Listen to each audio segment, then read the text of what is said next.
Joe Biden says that America is systemically racist and that law enforcement in America has, and I quote, an implicit bias against minorities. Joe Biden would double down on the very policies that are leading to violence in America's cities. The hard truth is, you won't be safe in Joe Biden's America. That's right. You see all the bad stuff that's happening in Trump's America? Well, that's actually Joe Biden's America. So wait, when is it Trump's America? When things are going well.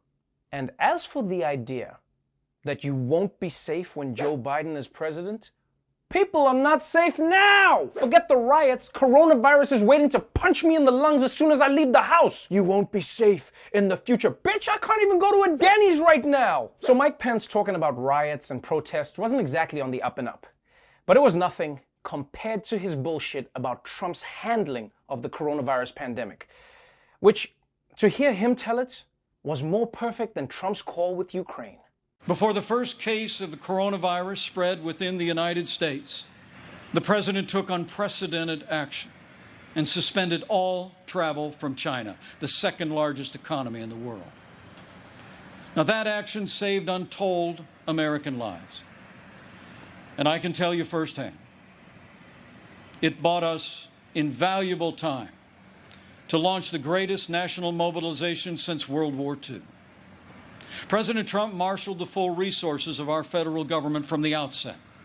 He directed us to forge a seamless partnership with governors across America in both political parties. Today, we're conducting more than 800,000 tests a day, and we have coordinated the delivery of billions of pieces of personal protective equipment for our amazing doctors, nurses, and healthcare workers.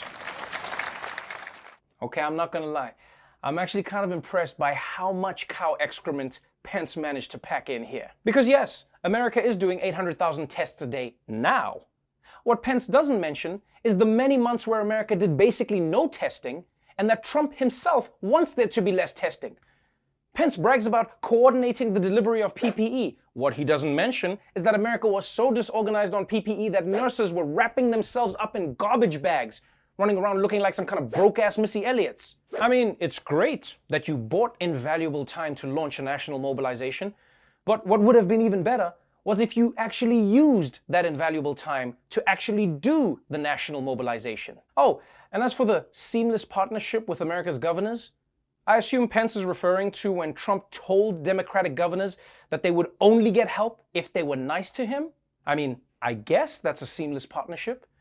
The same way when a guy walks into the bank and tells someone to put the money in the bag, they put the money in the bag.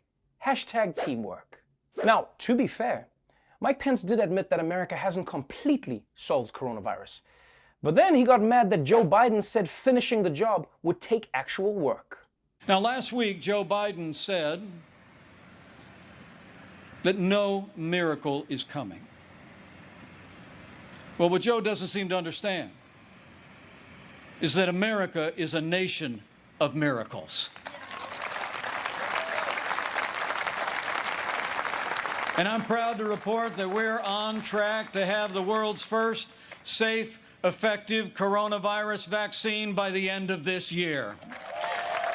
Wow, what a miracle. We might be getting the vaccine at some point, and only 200,000 people had to die first. Take that, Joe Biden. Like, I don't think it still qualifies as a miracle if it happens long after we needed the miracle.